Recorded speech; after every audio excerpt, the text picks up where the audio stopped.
ولو كره الكافرون صدق الله العظيم. جناب صدر محترم، حضرات علماء کرام، بزرگان ملت، میرے دوستوں اور بھائیوں، ایک طویل عرصے کے بعد آج میں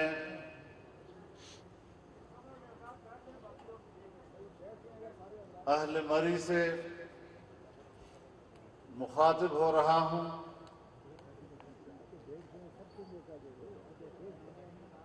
آپ حضرات نے جس محبت کے ساتھ، جس جذبے سے اس اجتماع میں شرکت کی ہے اور ایک تاریخی جلسہ منعقد کیا ہے، میں دل کی گہرائیوں سے آپ کو مبارکباد بھی پیش کرتا ہوں اور آپ کا شکریہ بھی ادا کرتا ہوں۔ میرے محترم دوستوں، ہر چند کہ میں ایک لمبے عرصے تک یہاں کسی عوامی جلسے میں نہ آ سکا ہوں،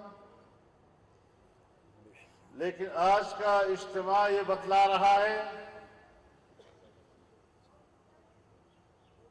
کہ آپ کے دلوں سے ہماری محبت، ہمارا تعلق کوئی نکال نہیں سکا ہے،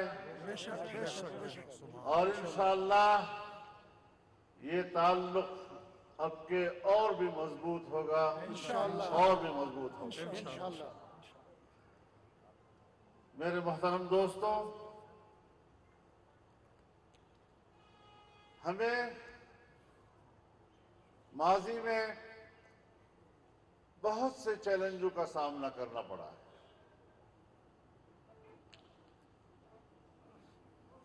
دنیا یہ سمجھتی رہی کہ اب شاید نظریاتی سیاست ختم ہو چکی ہے، مغرب کا سرمایہ دارانہ نظام فتح حاصل کر چکا ہے، اور اب ہم نے ان کے ایجنڈے کے تابع رہ کر زندگی گزارنی ہے۔ لیکن الحمدللہ خطے میں بھی اور پاکستان میں بھی ہم نے اس نظریاتی چیلنج کو قبول کیا، ہم میدان میں رہے، اور امریکہ ہو یا مغربی طاغوت ہو یا صہیونی قوت ہو، ہم نے ان کو شکست دی ہے، اور یہ جنگ ان کے خلاف جاری رہے گی تا وقت کہ ہم ہر اعتبار سے اپنی آزادی کا علم بلند کر سکیں انشاءاللہ۔ میرے محترم دوستو،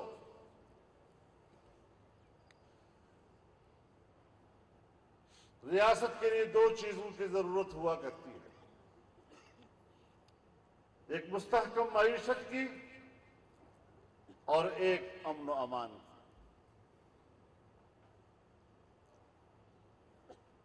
انسانی حقوق کا تحفظ ہو یا عام آدمی کی خوشحال زندگی کا مسئلہ ہو، یہ قرآن کی تعلیمات ہیں، یہ اسلام کی بنیادی تعلیم ہے، اور اگر ہم قرآن و سنت سے رہنمائی نہیں لیتے اور یہ سمجھتے ہیں کہ فلانا آئے گا تو ملک کو ٹھیک کر دے گا،